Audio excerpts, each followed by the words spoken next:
Welcome back to The Remote Life. My name is Han Talbot, also known as Han Meets World, and today we'll be chatting with Lily Szabo. Only occasionally nomadic, but always a Chiang Mai hype girl, Lily is a mom-preneur who gets geeky about the lifestyle and global changes unlocked by remote work. In this episode, we talk about how the term digital nomad has developed, the destination Thailand visa program, and how Chiang Mai has evolved into a remote work hub. Let's grab a coffee, a tea, or something stronger, and let's get started. Lily, welcome to the Remote Life podcast. How are you today? Good. A little bit sniffly, a little bit throaty. So please forgive me if any of that comes across, but otherwise doing well. Oh, well, thank you for making the time for us now. Why don't you just kick things off by telling us about you and your remote life journey so far? So my line is always that I'm like a fake digital nomad. It kind of just depends on who you ask. I got my first remote job while I was with a startup in London, and that was like 2015. And I traveled back to Chiang Mai while I was with that company. And it was funny because a colleague of mine, a developer, was like, "Oh, Chiang Mai, all the devs want to go there and they do this digital nomad thing." That was like the first time I'd heard about it. And so me and a colleague of mine both like, I wanted to come back to visit. He wanted to check out Chiang Mai. So we traveled here together.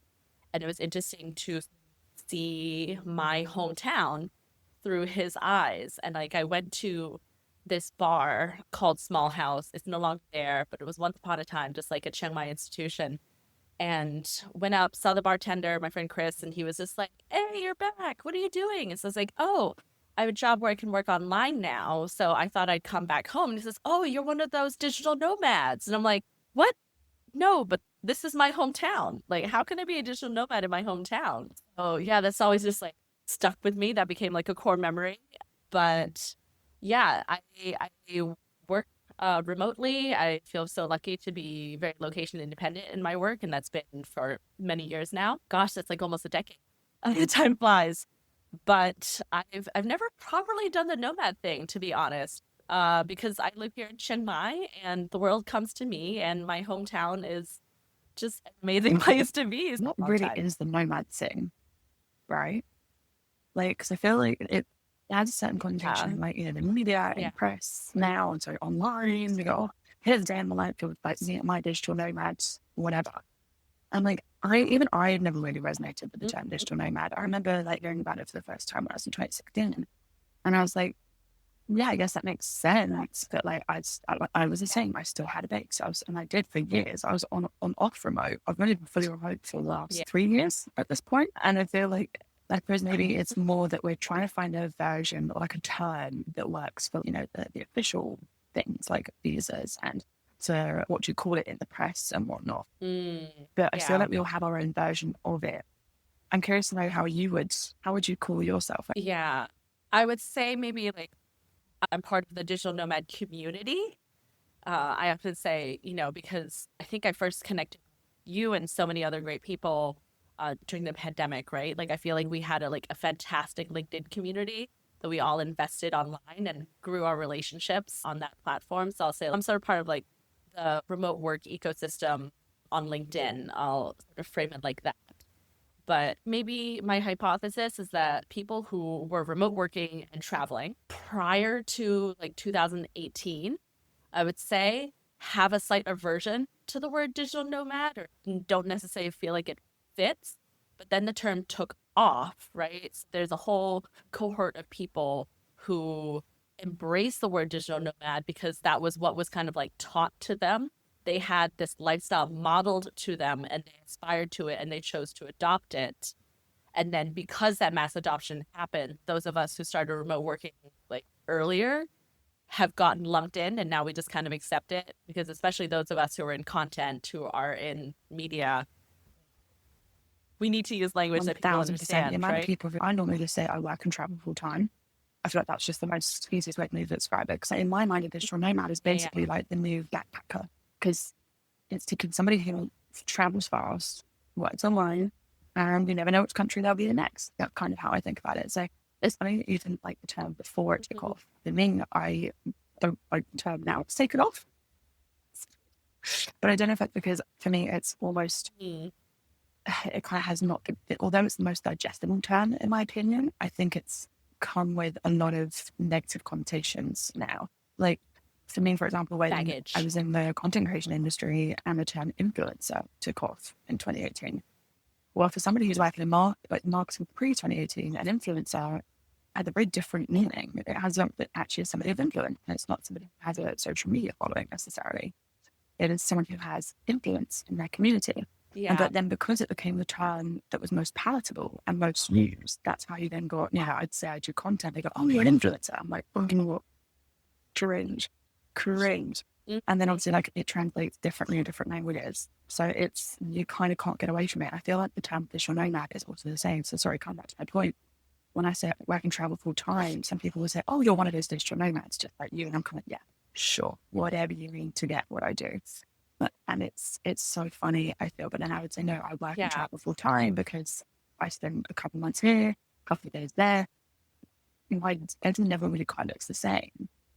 But I don't stay in hostels as much as possible. I try and actually stay where I can work well. I have strong Wi-Fi and my own space. I like traveling with a suitcase. Gone are the days where I'm good for traveling with a backpack, for example. I feel like we're in this transitional state, right?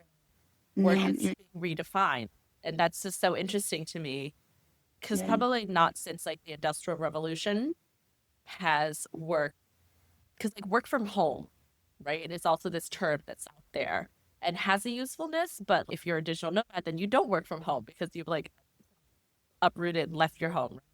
But there is like a certain edginess to that to me because it's like it used to be like a home-based economy, right? Like women always worked. Right. There's this like funny narrative when we think about like how the narratives about feminism and like women's work and all that, like women have always worked, but it was once work was formalized as this thing that happened outside of the home, in factories, in offices, that like women's participation in the formal labor force was a thing that we measured development by.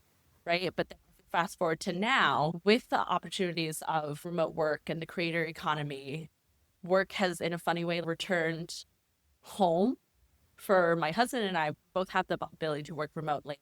And a big part of what's exciting about that is that we've built our lifestyle very flexibly and we spend a lot of time at home with our family. And that's super important. So this whole notion of work, how it's taking place is the thing that, because people are still adopting a very fixed mindset and have many assumptions about what work means, right? You're sort of needing these extra terms to transition. You need to sort of do a little bit of explanation because language is so functional, right? Because we attach so many meanings to a word, but those words don't actually mean anything in and of themselves. We just made a collective agreement that this means that, right? I think like meme culture is so interesting because there can be so many layers of meaning into a single image. And so that like whole mimetic transmission is fascinating. So you think digital nomad, and the image that probably still pops into people's minds is like laptop at a beach, even though the most experienced people living this lifestyle are just like, nope, you get sweaty. There's glare on your laptop screen. It's like not functional. Like this is fake. I genuinely have seen people working from the pool. Like I don't think I'm going to do it this year because like with 2 kids now, it's like, it's a lot to manage. But for the last couple of years, I was running this digital nomad meetup during the high season. And it was a co-working and pool day because if you want to get the digital nomads there for like a networking event and you don't want to do it in the evening, which my evenings are my family time now, you have to, like, they can't be worried about their work, right? They have to know like, oh, I can still get Wi-Fi, I can still get work done. And like, I can mix my work and play, right? So it's like, yeah, super casual, come. It's a free co-working day. You can hang out with friends if you want. Most people like abandon their work because they actually get like engaged and pulled into the conversation, right? So unless they've got like a strict deadline or a call, then they just spend their time hanging out. But you almost need to like give people like permission to make the excuse to come do the fun thing where they can at least tell themselves like, oh, it's still possible for me to like not impact my productivity. And so I would host it at this nice like little boutique hotel just on the edge of. And so they had like a nice pool that was like quite shady, as well as like indoor air conditioned space, and people could sort of just mingle and find the right vibe. And I will say, like, genuinely, like, that's when I've seen the most number of people actually sitting on the sun lounger with their laptop, genuinely actually working by the poolside. We're going to trust you on that. It's funny. I think I might have seen it with people out running on meetups or something. I would cut up at some point, and I love the concept. I'm still not that person that can be like half submerged in the pool while like trying to be on my laptop. But then I love the idea of what you said about now they have desks inside, and then maybe you go take a break at the pool, for example. It's just different ways, isn't it? Like you said, it's not about having a rigid desk schedule or anything like that. It's just being able to work flexibly. Do you tell us a little more about like work? Because I feel like we kind of connected over your digital nomad visa work. But yeah, tell us more about that. And we'll, of course, talk more about Chiang Mai in a little bit. Yeah. So I got into the whole digital nomad visa thing when I was doing community building in Chiang Mai and meetups in like 2017. And just I had so much fun in the startup ecosystem in London and New York, and I just felt like there was potential for this to be happening in Chiang Mai, right? Because you can build a startup from anywhere in the world now, and you had all these digital nomads. And as I was getting to know the nomads here in Chiang Mai, I being a Thai citizen, my dad's American, my mom's Thai, so I sort of live between worlds. And I wanted to be a Brit, right? But having Thai citizenship, I never thought about that ability to travel and how long, like, I have unlimited stay, right? But all these digital nomads were sort of just in this funky space of like how long they wanted to stay. Some of them wanted to set up a base here. It was just not super like sustainable because Thailand was cracking down on visas. And I was like, oh, like, well, why would we do that? Like, why don't we encourage people to come be here, invest, be entrepreneurial, share their knowledge? Thailand has tourism. This could surely be a facet of it. Let's facilitate this. And so I tried to like build out a network and just, like get the word out there with the support of Chiang Mai Entrepreneurship Association, which is a sort of group collective of like interesting people that like I'd met here in Chiang Mai. We decided to band together.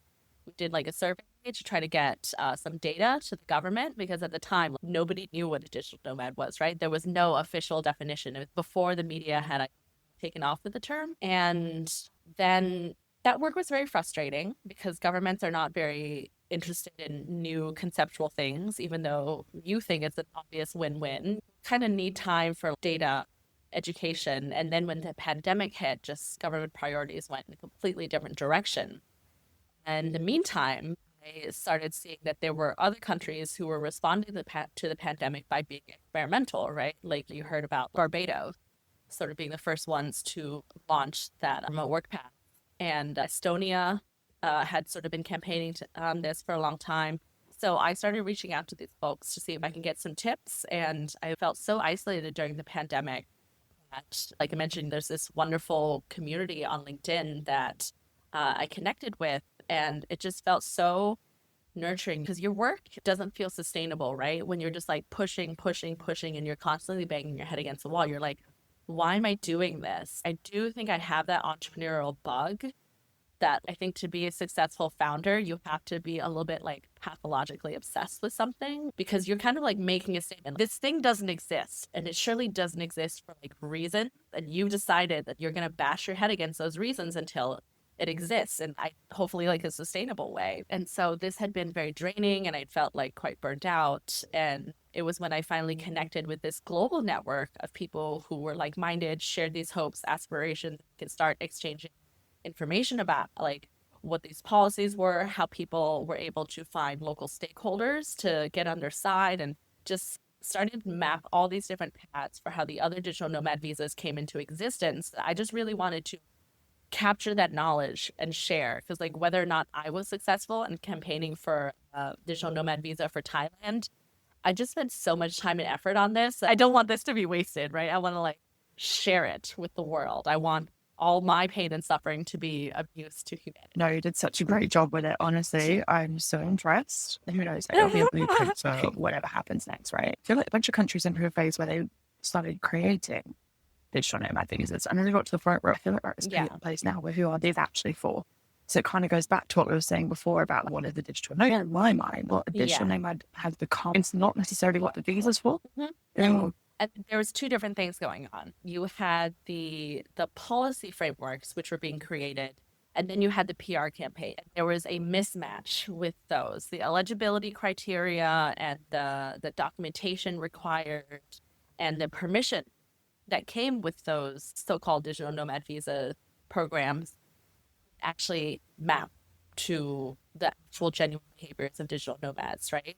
So I started seeing that, and just me and my little OCD brain was like, must fix does not compute. It's like, surely people can see that this is illogical and there's a reasonable way to fix this, and there's data and information, and you can like bring stakeholders to the table. All of my education in anthropology, participatory development, policy, marketing, it was all rummaging around in my brain. And for some reason I thought governments were rational and did things in a data-driven way, and if I could just get them this information, then they would just fix themselves. And I don't think that, idea encountered reality. I don't know, the winner is still to be decided, maybe, because I think there's myself and other people. There's a fantastic on LinkedIn called like the Digital Nomad Researchers. So Kaizu Koskela and like Steve King from MBO Partners, like both come to mind as people who like have put in a lot of effort into really capturing data and sharing that information. John Lee as well from the tax side, like people asking like real serious questions about like what's going on, how do we define this phenomena, let's put some numbers behind it, let's really understand it. And then from that standpoint, it's like, okay, now how do we use this information and really share it with the key players so that they can make accurate policy, whether that's corporate policy from like work from home or work from abroad policies, or government policy on digital nomads. It's just, you have to define the thing, and then you have to map everything so that like things actually click. Right? So there was at one point like so much hype in the media, because once the pandemic was dying down and travel was unlocked again, all these countries wanted to lure these new travelers, right? Because the average tourist was still maybe not wanting to go like travel, but digital nomads had like itchy feet and were a little more, willing to take risks. And so you had all these governments competing for this tourism revival, trying to promote these visas. And at one point it was reported there was like 60 plus. In my own opinion, there was like, no, like all of these, like none of these are actually visas for the true digital nomad and their unique pain points. And honestly, it wasn't until Thailand finally launched, like just this year, the destination Thailand visa, that there's actually a country that just demonstrates this fully flexibility, long-term stability, but not too many commitments, easy paperwork requirement, can apply online, like all these things that the community had been asking for years. Finally, they're being listened to. If someone was going, okay, right, which digital nomad visa should I look at? Thailand's just released theirs. Like, what's your top 3 reasons, or like top 3 points you think people need to know that make this visa stand out? It's flexible. It's easy to apply for. So a lot of times there's just this mismatch of like paperwork, right? That you have to like get all these like physical records. You have to demonstrate a lease. You have to book your trip ahead of time to have your trip. All things that are like standard for like tourist visas or for more permanent immigration pathways, right? Just didn't fit nomads, because you like, how can you invest so much before your trip is even like set and like planned, right? Like you don't even know if you're going to get this visa. Whereas Thailand gives you a visa that you apply for one, and it's valid for 5 years. So whether you want to be dipping in and out, or you want to set up a home base in Thailand, you have a level of security. But the way that it works is that to sort of match Thailand's needs and administrative preferences, you come in, if you are successful in getting the visa for 180 days, you can either just leave, or you can apply for an extension for an additional 180 days. And so you can basically stay almost a whole year and continue on that visa for the full 5 years you're there, as long as you are either extending or briefly leaving the country and coming back. It's still valid. So that works for the remote workers who want to set up a base, as well as the digital nomads who are doing more of like the slow mad thing. Many countries are eligible to apply completely online, or if you go to an embassy, you do not have to go back to your home country's embassy. You go to whichever embassy or consulate is convenient to you, because you're not quote unquote home. So they really understand that the application process needs to work for people wherever they are. And it's a very simple application fee. It's only 10,000 baht. That's like roughly $300 US. And you don't have requirements to show proof of remote work are also very flexible. There's other categories out besides remote workers who are eligible, but I'll just focus on like the workation category. You just have to demonstrate that you either have like a contract. If you are a full-time remote worker, right, you'll have a contract with your employer, and it just has to be an employer who's not in Thailand. So you can produce that contract. If you're a freelancer, you can use like past invoices to demonstrate like this proof of work. You can even just have a portfolio website that just lists the professional services you offer. So there's a lot of flexibility in that like that understands that digital nomads are not only like software developers with startups, quote unquote. It's open to people like reflective reality of remote work now. That people who have historically been digital nomads are not necessarily reflective of the people who in the year 2024 have the capacity to work remotely. And there's also no minimum income requirement, which I think is very reasonable. You have to demonstrate that you have the equivalent of 500,000 baht in the bank.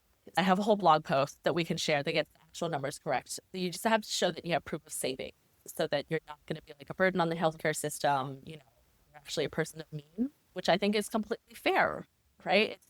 It's actually, I think, like a really great demonstration of like common sense policy. It's not just about taking, it's about contributing as well. All I can think is watch out well. Thailand is going to go for that top spot. And it's doing it so well. From Thailand just knows how to create experiences. And it was so funny. For years, people have been saying to me, you've got to go to Chiang Mai, and you've got to go to Bangkok, and you've got to come to Thailand. It's amazing. You're going to love it. And I was like, okay, cool. I get it. And then I arrived. And even within 2 hours, so arriving, I was like, oh, I get it. Because again, Thailand just knows how to create experiences for everybody. I feel like even in Chiang Mai alone, you can have the backpacking experience, you can have the nomad experience, you can have the like local experience. I feel like Thailand has somehow got a hold on knowing how to welcome people of all backgrounds, of everything. And well, obviously you know Chiang Mai very well. So tell us more about Chiang Mai. Why should people pick Chiang Mai? What do you love about it so much? Yeah, I think there's a lot of things about Thailand, like that Thailand had going for itself that made it attractive to digital nomads and in a way sort of cemented that archetype, right? So you have like Nimmenhamen neighborhood, and that's really close to the university. And it was an area that started to get really developed, you know, around 2015, which is when this like I think started to hit a tipping point. And because you had all these university students who live in like really tiny cramped dorm, they would go to coffee shops to study and meet up with their friend and do their assignments. So the idea of going to a cafe and buying a coffee and sitting there with your laptop was something that has sort of been already introduced into sort of like the cultural sort of like behavioral repertoire in this neighborhood in particular, and it like sort of spread. And then also the fact that like Thailand has sort of been growing as a coffee destination, and Chiang Mai in particular being like, you know, a very interesting place for this. Like people are into like third wave coffee and all that. You have so much that you can dive into if you're into coffee. And then Thailand have heavily invested in its telecom infrastructure. So there was free Wi-Fi everywhere. And because you had a tourism infrastructure that was very well developed at a whole range of price point, you just had this like background environment that digital nomads could just like slip themselves into very easily. And then once you had the community, once there was like Chiang Mai had sort of had that like pinned itself on the map, then it just became a self-reinforcing thing, right? Where there's just like a center of gravity. So people like return to Chiang Mai, and that further cements its reputation.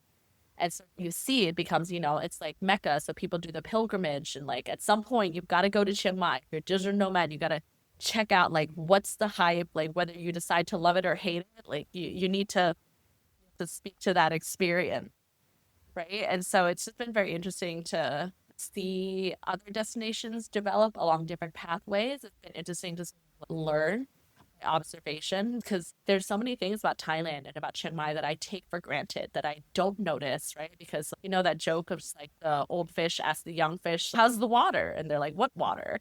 But because I have traveled and I've exposed myself to viewpoints of digital nomad community builders in other places that didn't start out with this like rocket infrastructure. They've had to actually work to educate the local populace and change policy, and create infrastructure to make that happen. And then I realized like, wow, my hometown had all these things just like going for it naturally, that we've just like been riding this wave. It's almost like Thailand didn't even need to necessarily make much of an effort in a way, because it was already there. Like even down to, I told you about the TCDC, their Thailand Creative and Design Centre. Oh my gosh, as soon as I went there, I was like, was this not a thing worldwide where you go into this huge centre, like in Bangkok, it's a huge centre, where it's just sort of resources and meeting rooms, and it's just, against more of a student price, sure, and hopefully it stays that way.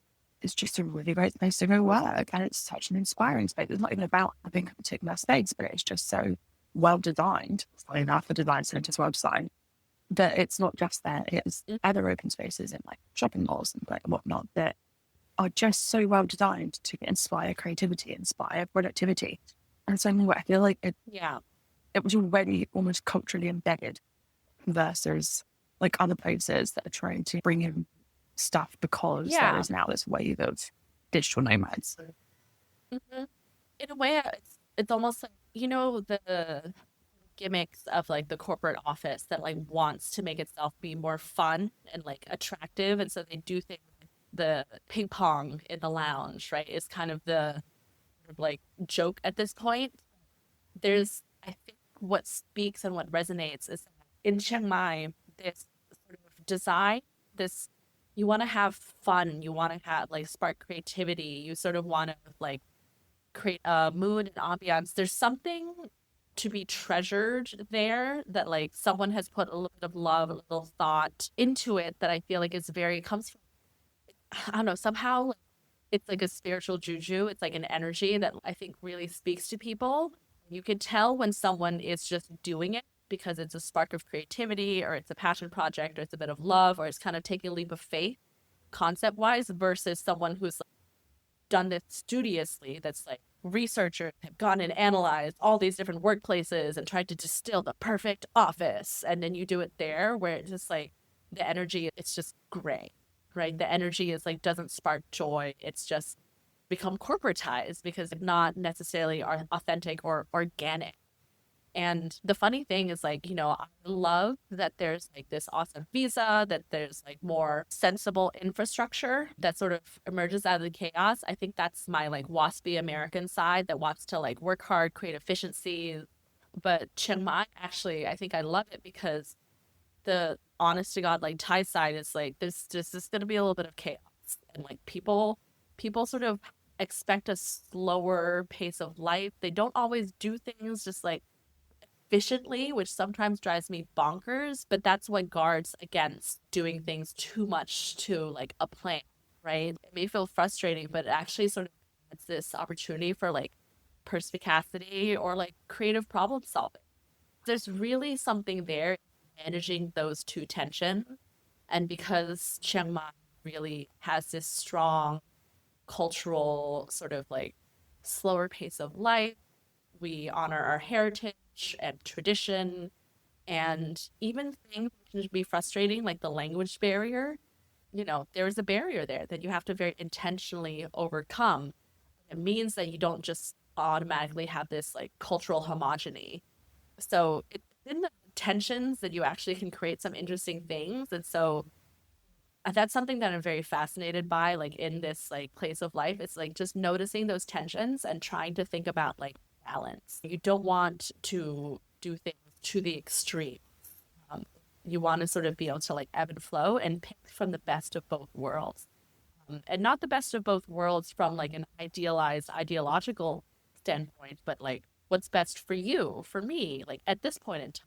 There's a level of sovereignty and curation that like can come into that. I don't know. I'm just using a whole bunch of big words where like probably, you know, a picture says 1,000 words and all everyone wants is actually just like, I want to go like work with my laptop at an elephant cafe and someone takes a pretty picture, and like that will actually end up being more compelling. I was going to ask you, and I was trying to find a good segue for this. You just created the perfect segue. So we talked a bit about the logistical side, and I think that's a good thing because at the end of the day, we are at that pinpoint now where it's kind of gone from like this umbrella, superficial turn to like, okay, who are these things for now?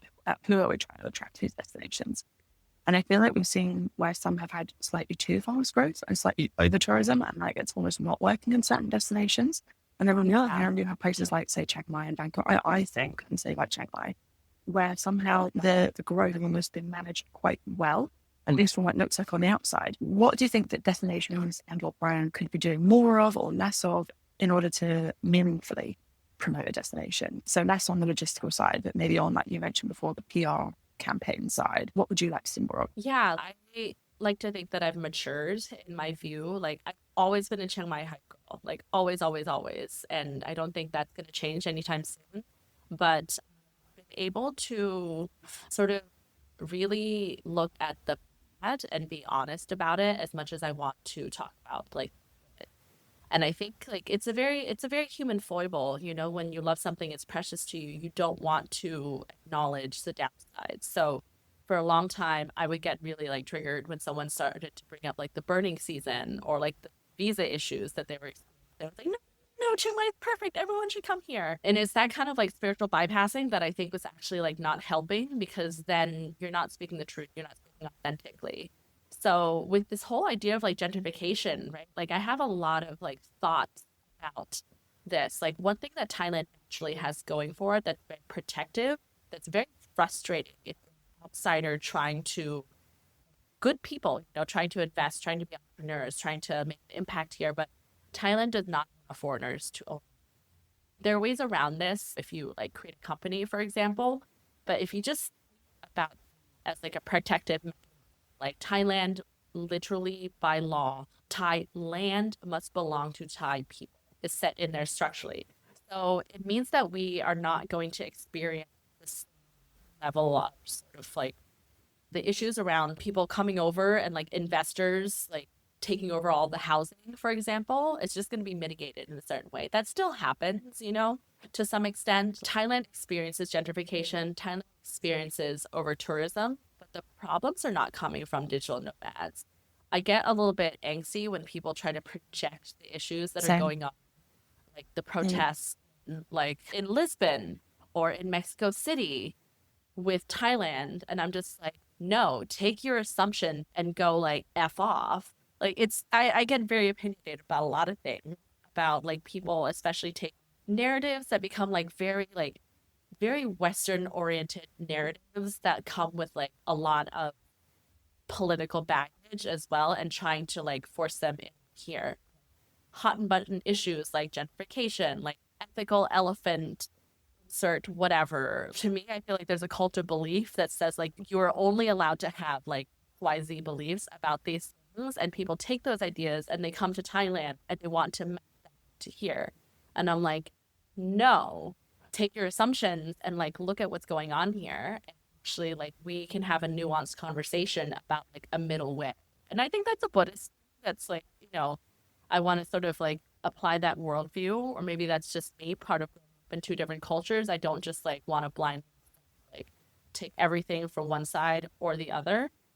But with that international development problems, like long before digital nomads became a problem, Bangkok people have gentrified Chiang Mai and have like taken over all of our land. So that's a problem. You and your laptop and even your 80 baht like latte, you're not the one who's like pushing the problem. Like we have this huge neighbor to the north, China. Like Thailand actually is home to the largest number of Chinese expatriates. Like of all the countries in the world, the most Chinese people chosen to like live in Thailand, right? So in terms of people who are sort of, you know, contributing to whether it's like the tourism side of thing or skewing up the cost of living, digital nomads are just barely a drop in the bucket on that issue. So it's almost just like, no, don't apologize for being you and living your lifestyle. Those are problems, but you being guilty about living your lifestyle is not going to like fix anything. It's like, don't sweat it about your carbon footprint and coming to Thailand. Sure, we want to care about nature and the environment, but if you want to do that right by Thailand, there's a different lens.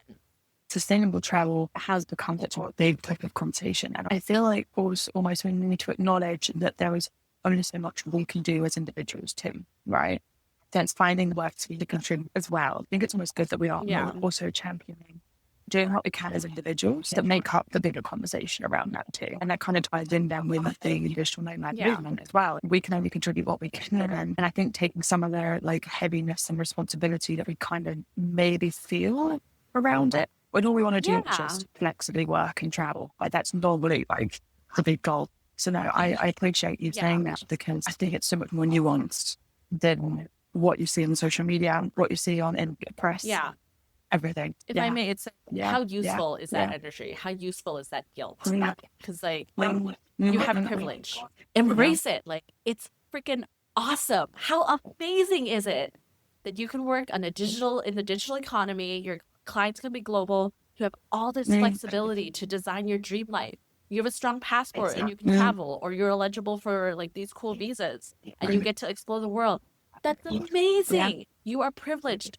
Just own it. Be honest. Don't like have a weird guilt trip about it and start projecting all these things that you need to do to apologize for your lifestyle. Just embrace it. If there are negative sides of it, be prepared to just see that.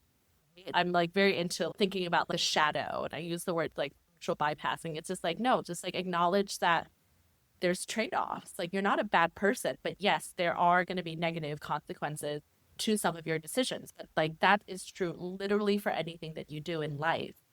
And I don't like this narrative where people feel like they have to perform a certain idealized version in order to be like a good and acceptable person. I'm just like, no, just like by baseline, you are human and you are just worthy and deserving of love. And yes, you should educate yourself. Yes, you should seek maturity. Yes, you should work on developing yourself personally, romantically, relationally, professionally, spiritually. Do all that. But there's no need to sort of hide the dark, hide the bad. Like if you're going to do something, think about it and then just be honest. And I think more than anything, just like be willing to learn and treat people like people.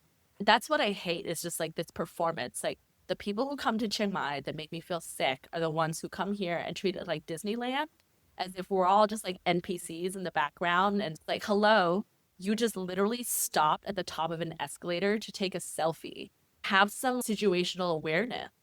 You know, have you seen it? Am I a mall? Because I'm like shocked. I've seen it in other places as well. Yeah. When that happens, it's like, yes, it's very pretty. Like we talked about this, like Chiang Mai people love design. And so there's many an Instagrammable moment, even in like a very pedestrian situation. But like, what's wrong with you? But then on the other hand, too, these people who just come here and are like virtue signaling. I'm an admin at the Chiang Mai Digital Nomad Girls book group.